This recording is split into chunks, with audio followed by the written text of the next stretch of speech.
दर्शकहरूलाई हार्दिक स्वागत छ। आज हामीसँग हुनुहुन्छ निश्चल बस्नेत। सम्भवतः यो नामलाई त्यति धेरै ब्रिफ गर्नुपर्ने आवश्यक छैन, उहाँको नामले नै आफ्नै प्रकारको डाइमेन्सन र पहिचान क्रिएट गर्छ। निश्चलजीलाई हामी स्वागत गर्न चाहन्छौँ। निश्चलजी हार्दिक स्वागत छ। हजुर, थ्याङ्क यू। लुट रिलिज भएको 4 वर्ष बितिसकेको छ। यस बिन्दुमा नेपाली फिल्मले धेरै उतार चढावको साक्षी बन्यो। नेपाली चलचित्र अहिले लुट 2 रिलिज हुने बेलासम्म नेपाली फिल्म र हामी कुन बिन्दुमा छौँ अहिले? यो पोइन्टमा आइसक्दा यति भनिन्छ नि होइन, त्यतिखेर म आफ्नो सुरुवाती क्षणमा थिएँ र अहिले आइसक्दाखेरि चाहिँ यति धेरै चलचित्रहरू देख्न पायौँ र यति धेरै चलचित्रमा चाहिँ भेरिएसन देख्न पायौँ हामीले। त्यो चिजले गर्दा चाहिँ प्रोग्रेस भइरहेछ।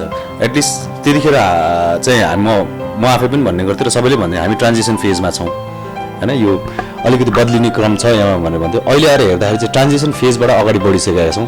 कुनै पनि एउटा बिन्दुमा गएर चाहिँ हामी अल्झिएर यो गर्दा बेटर होला कि त्यो गर्दा बेटर होला भनेर चाहिँ अल्झिया छैनौँ।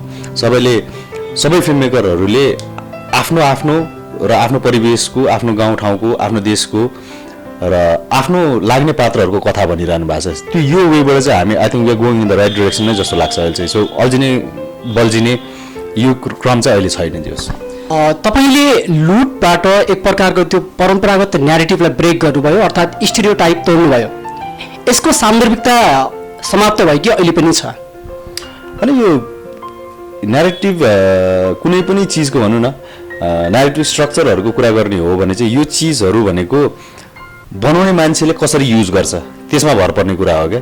कुनै कथामा सुहाउँदो किसिमले हुन्छ अनि कथा नसुहाउँदो किसिमले न्यारेटिभलाई रिस्ट्रक्चर गरियो भने चाहिँ चित्त नबुझ्न सक्छ कति ठाउँमा। सो आई थिङ्क यो चाहिँ डाइरेक्टरमा डिपेन्ड गर्छ कि उसले कुनै पनि एउटा कथालाई आफ्नो न्यारेटिभ पोइन्ट के राखेर चाहिँ त्यो कथा बन्छ। सायद I think that's the defining point for every filmmaker, his way of styling के अफ फिल्म। त्यो हुन्छ जस्तो लाग्छ मलाई चाहिँ।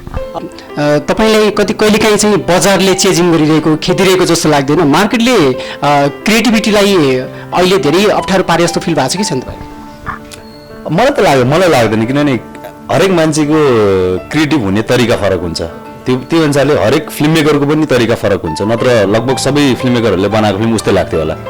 त्यही हिसाबले पनि म आफ्नो हिसाबमा चाहिँ आइएम स्टिल देयर। जुन मैले बिगिन गर्दाखेरि म भन्ने गर्थेँ होइन, लाइक म यहाँ चाहिँ अडियन्स तान्ने फिल्म बनाउन आएको मान्छे हो होइन, धेरैभन्दा धेरै अडियन्सलाई हलसम्म ल्याउने। त्यसको लागि के गर्नुपर्छ भन्दाखेरि चाहिँ कमर्सियल कन्टेन्ट के आधारमा बिजनेस राम्रो गर्न सक्ने, राम्रो बिजनेस गर्नलाई धेरै मान्छे आउनु पऱ्यो, धेरै मान्छेले रुचाउने खालको फिल्म बनाउनु पऱ्यो।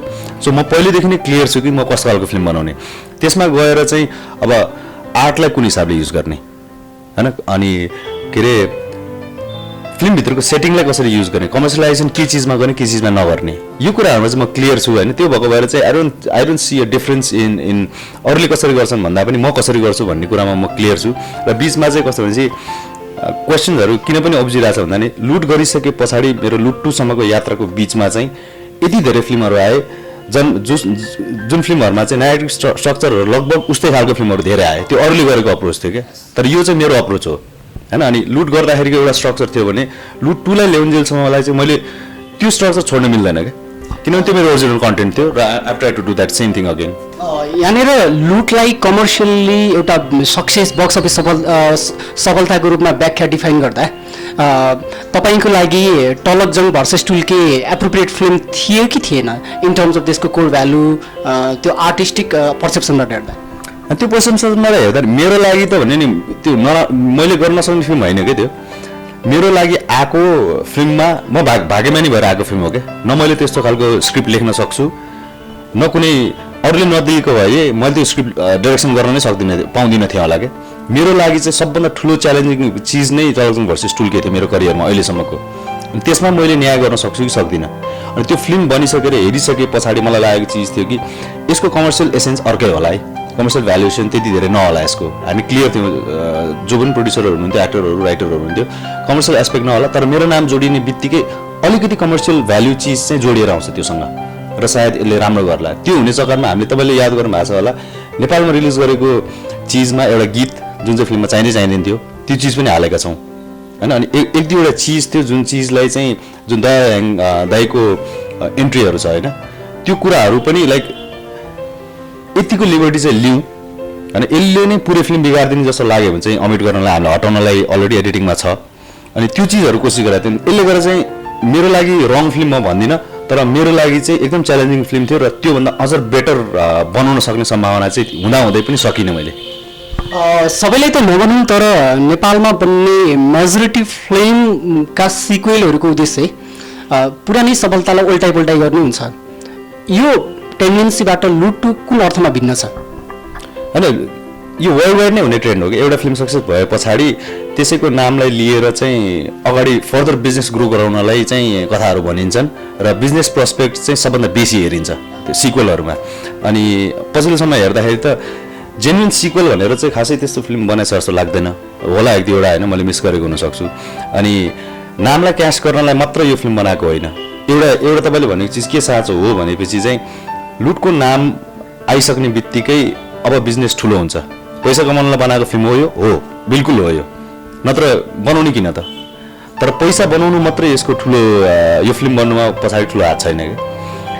पैसा कुन बेला बन्छ जतिखेर चाहिँ फिल्म एप्रिसिएट हुन्छ र अगाडिको सिक्वेलसँग चाहिँ यो कन्टेन्ट म्याच भएर जान्छ, क्यारेक्टरको ग्रोथ देखिन्छ होइन, टाइम एन्ड स्पेसको ग्रोथहरू देखिँदै जान्छ र त्यो सबै चिज जस्टिफाइड हुँदै जान्छ, तब मात्रै यो सिक्वेलको मानेमा चाहिँ यो सक्सेसफुल फिल्म हुन जान्छ होला। यहाँनिर त अब लुट टुको अपेक्षा गर्दा दर्शकले स्वाभाविक रूपमा त्यो रिस्क फ्याक्टर र फ्रेस फ्याक्टरको त अपेक्षा गरेका हुन्छ नि त। हुन्छ नि, अनि यो कस्तो भनेपछि एक्सपेक्टेसन को दर्शकको कसको छ भनेर मैले जज गर्न सक्दिनँ, मैले इभ्यालुएट गर्न सक्दिनँ। मैले अन्दाजा मात्र लगाउन सक्छु कि कसले कसरी एक्सपेक्ट गरेर होला होइन। त्यो चिजहरूबाट दर्शकहरूले सोचिरहेको चिजहरू भन्दा म अलिकति फिल्म मेकरको नाताले अलिकति फरक हुनै पर्यो, मेरो आफ्नो पर्सपेक्टिभ लाइन हुनै पर्यो र त्यो चिज दिने कोसिस पनि गरेको छु। भने एक्सपेक्टेसन मिट नहुन पनि सक्छ, हुन पनि सक्छ। र यति कुरामा चाहिँ म यो फिल्मलाई लिएर चाहिँ के चिजमा ढुक्क छु भने चाहिँ नि झुट फिल्म बनाएको छैन मैले, यति मात्र चिज चाहिँ म ढुक्क छु होइन। अब कम्पेरिजन वानसँग हुन्छ यसको, चाहेर होस् नचाहेर होस्। अरू सबै फिल्मको त कम्पेरिजन लुटसँग भयो भने यो लुटेको सिक्वेलसँग त किन कम्पेरिजन हुन्छ। अब कसैलाई वानै मन पर्न सक्छ, कसैलाई टू चाहिँ अलिक बेटर थियो भन्ने पनि लाग्न सक्छ। सो यो पोसिबिलिटीहरू खुल्ला नै छ। सो डिसपोइन्टिङ त नहोला। अब क्यारेक्टर र कन्फ्लिक्टलाई तपाईँले यो 4 वर्षको टाइमिङमा कसरी इस्टाब्लिस गर्नुभएको छ? लुटदेखि लुट टुसम्म आइपुग्दा सामाजिक, आर्थिक, राजनीतिक र सिभिलाइजेसनमा धेरै परिवर्तन भइसकेको छ देशमा। पात्र इन टर्म्स अफ क्यारेक्टर र कन्फ्लिक्टलाई त्यो टाइमिङसँग कसरी फ्युजन गराउनु भएको छ? यो चिज चाहिँ टाइम एन्ड स्पेसको कुराहरू चाहिँ हामीले जहिले पनि याद नै गर्नुपर्छ फिल्म मेकरहरूले। अनि अझ सिक्वल भइसक्दाखेरि एक किसिमले सजिलो पनि छ, पात्रहरूलाई चाहिँ इन्ट्रोड्युस गराइराख्नु पर्दैन, अलरेडी रेजिस्टर्ड पात्रहरू छन्। यति कुरामा चाहिँ ध्यान दिनुपर्छ कि यिनीहरू त्यो बेलादेखि अहिलेको टाइमसम्म आइपुग्दाखेरि चाहिँ यिनीहरूको मानसिक रूपमा कतिको ग्रोथ भयो या फिजिकल रूपमा कतिको ग्रोथ भयो र यिनीहरू सँगसँगै यिनीहरूको पछाडि जुन चिज भइरहेछ नि समाज, हामीले देख्ने त्यो चाहिँ फिल्ममा देख्ने समाज, त्यो कसरी चाहिँ चलिरहेछ अनि त्यो समाजसँग र यिनीहरूको के कनेक्सन छ भन्ने कुराहरूको एकदम सटल वेमा हालिएको छ फिल्ममा होइन। अनि टाइम फ्रेम पनि लगभग त्यही हिसाबले देखाउनुपर्छ। यो कथा भनेको भूकम्प गइसके पछाडिको नाकाबन्दीको टाइम सुरु भइसकेको तर एन्ड नभइसकेको अवस्था, त्यो टाइम फ्रेमिङ भित्रको फिल्म हो यो चाहिँ। अनि त्यो चिज चाहिँ कति कुराहरू चाहिँ एकदम छोटो वेबाट एक्सप्लेन गर्न खोजिरहेको छ। क्यारेक्टर ग्रोथ पनि देखिन्छ होइन, 1 देखि 2 सम्म आइपुग्दाखेरि कुन क्यारेक्टर कस्तो भएछन्, उनीहरूले के गर्दै होलान्, यो सबै चिज चाहिँ एकदम सानसानो वेबाट राखेको छ। मान्छेले नोटिस गर्छ जस्तो लाग्छ मलाई। हामीले प्रत्येक पटक समीक्षामा लेख्दै आए जस्तो लुट नेपाली फिल्मको मास डिफाइन हो कि छक्का भन्जा? मलाई लाग्ने चाहिँ होइन, दुवै होइन, दुवै होइन, मासलाई इग्नाइट गरेको चाहिँ लुटले हो होइन, एउटा ब्रोडर मासलाई इग्नाइट गरेको चाहिँ लुटले हो र इग्नाइट भइसके पछाडि अझ त्यसलाई फराकिलो बनाएको चाहिँ छक्का पन्जाले हो। मास डिफाइन ठ्याक्कै एउटै भनेर व्याख्या गर्न सकिन्छ? मासलाई त सकिँदैन यो, किनभने मास भन्ने बित्तिकै हरेक एज फ्याक्टरको हुनसक्छ होइन, हरेक जेन्डरको हुनसक्छ। मैले टार्गेट गरिरहेको छु युथहरूलाई एकदम म्यासिभली होइन, छक्का पन्जाले टार्गेट गरेको छ युथदेखि अलिकति वयस्कहरूलाई। सो छक्का पन्जा हेर्न त बुढी आमाहरू पनि जानुभएको छ क्या, पुरै परिवारहरू लिएर यहाँमा गरेर होइन। सो त्यो मास बिस्तारै बढ्दैछ क्या। So I see a variety देखिन्छ क्या यो मास केटर गर्ने चक्करमा चाहिँ। तपाईँमा त्यो विविधता, डाइभर्सिटी, त्यो अझ त्यो भाषामा त्यो भर्सटालिटी एकदमै देखिन्छ। Director, producer, item dancer, cameo, playback singer, यो मल्टी आइडेन्टिटी तपाईँभित्र छ। तपाईँको सर्ट एन्ड मैले भन्न खोजेको तपाईँको इन्ट्रेस्ट केमा छ? तपाईँको रियल कोर इन्ट्रेस्ट के हो? अनि मेरो कोर इन्ट्रेस्ट अझै पनि सबभन्दा फर्स्टमा डाइरेक्सन नै हो र गीत गाउन चाहिँ मलाई पहिलेदेखि नै रमाइलो लाग्ने हुनाले र इन्ट्रेस्ट। निश्चल सर, अझ मैले सोध्नु खोजेको तपाईँ फिल्म फ्याटर्निटीको पार्ट मात्र हुने कि प्योर फिल्म मेकर हुने? होइन, हुन त म प्योर फिल्म मेकर नै हुन खोजिरहेको, आफूलाई चिनाउनलाई पनि फिल्म मेकर भनेर नै चिनाउन खोजिरहेको होइन। तर एउटा फिल्म मेकर हुन खोजिसके पछाडि यो फ्याटर्निटीभित्र पर्ने कतिवटा चिजहरू हुन्छ नि, त्यसको पार्ट भइन्छ भने के नराम्रो छ? मेरो लागि नराम्रो छैन। तपाईँको कोर भ्यालुले स्याडो नगरोस् भन्नु खोजेको। त्यो चिज त भयो। हेर्नुहोस्, एउटा कुरो कस्तो हुँदो रहेछ भने तपाईँले मलाई अब केमियोमा पनि गर्नुहुन्छ होइन, एक्टिङ पनि गर्नुहुन्छ, गीत पनि गाउनुहुन्छ, नाच्नु पनि हुन्छ, यति सबै चिजहरू भनिसक्नु भएको छ होइन। तर त्यो मैले के को लागि गरेको छु? फिल्म इन्डस्ट्रीभन्दा बाहिरको मान्छेको लागि गरेकै छैन कि। अनि जसले अप्रोच गर्नु भएको छ उहाँहरूलाई मैले नाइ भन्दाखेरि पनि हुँदैन, तिमीले गर्नुपर्छ भनेपछि गर्नुपर्छ मैले। अनि किनभने यो सम्बन्ध भनेको सम्बन्धको लागि गरेको चिजहरू कति चिजहरू छ। मेरो अनुहार देखाएर या मेरो नाम जोडेर त्यो फिल्मलाई अलिकति मात्र हेल्प हुने सम्भावना उहाँले देख्नुहुन्छ नि, मैले किन नगरिदिने? त्यो चिजको लागि गरिएको चिज हो। तर वास्तवमा हेर्ने हो भने मैले डाइरेक्सन गरेको 3टा मात्र फिल्म छ, प्रड्युस गरेको 1, 2, 3टा फिल्म छ या 4वटा फिल्म छ होइन। अनि मैले एक्टिङ गरेको फिल्म खासमा भन्ने हो भने कबड्डी र फिटकिरी मात्रै हो एज एन एक्टरको रूपमा गरेको। त्यो पनि बाहेक त खास फिल्म छैन नि त। तर हेर्ने हो भने 3टा फिल्म डाइरेक्सन गर्नुमा यो चिज छ, एक्टरको रूपमा यति मागेको ठिकै त हो नि। तर अब यहाँ सबै जोडियो के भन्दाखेरि झुम्कीमा गरेको एक सिङको रोल, उत्योमा गरेको अर्कोको रोल, त्योमा गरेको अर्कोको रोल, यो सबै चिज जोडिँदाखेरि चाहिँ एकदम धेरै देखेको हो क्या खास। कहिलेकाहीँ आफैलाई त्यो रिभ्यू गर्दा लुट गर्नु तपाईँको बाध्यता हो या प्यासन हो? किनभने यस्तो क्लासको अडियन्सहरू पनि छ जसबाट तपाईँले फेरि टुल्केकै निश्चलको रूपमा अपेक्षा गर्नु पनि छन्। यसलाई कसरी ब्यालेन्स गर्ने? या तपाईँको कम्पल्स हो कि त्यो कम्पल्सन हो अथवा त्यो प्यासन हो? यो ट्विस्ट अनि अलिकति थ्रिलिङ, इभन लभ स्टोरी पनि एक मानेमा चाहिँ एक एङ्गलबाट सोच्न सक्छु क्या म। तर यो सिरियसनेस भएको अनि स्पेसली भनौँ न बौद्धिक लेभलमा चाहिँ दिमागमा हिर्काउने खालको फिल्महरू क्या, त्यस्तो म लेख्नलाई नै गाह्रो हुन्छ मलाई। सो मैले कसरी त्यो गर्नु, अरू कसैले ल्याउँछ भने चाहिँ obviously I will give it a try. र त्यो प्रक्रिया पनि भइरहेको छ। यत्रो स्क्रिप्टहरू हेरेँ भने यत्रो स्क्रिप्ट हेरिसक्दाखेरि मलाई अहिलेसम्म चित्त नबुझ्नु भनेको maybe there is something wrong in me or the script. दुईजना मात्रै कसै गडबडी चाहिँ छ क्या। सो त्यो कारणले हो जस्तो लाग्छ। अनि डेफिनेटली प्रपर स्क्रिप्ट पाएको खण्डमा चाहिँ आई किप अन डुइङ क्या। नेपाली फिल्म मेकिङको सबभन्दा ठुलो थ्रेड के हो यति बेला? नेपाली फिल्म इन्डस्ट्रीको सबभन्दा ठुलो थ्रेट चाहिँ हामी फिल्म मेकर्सहरूमै छ जस्तो लाग्छ होइन। हामीले चाहिँ एकले अर्कालाई सपोर्टरको रूपमा नहेरेर कम्पिटिटरको रूपमा बेसी हेरिरहेछौँ जस्तो लाग्छ होइन, हरेक फिल्डमा क्या। चाहे त्यो डिस्ट्रिब्युसनमा होस्, चाहे त्यो एक्जिबिसनमा होस्, चाहे त्यो मेकिङकै लेभलमा होस् होइन। यो सबै चिज चाहिँ हामीले हुन्छ नि, we are here to do something for the film industry.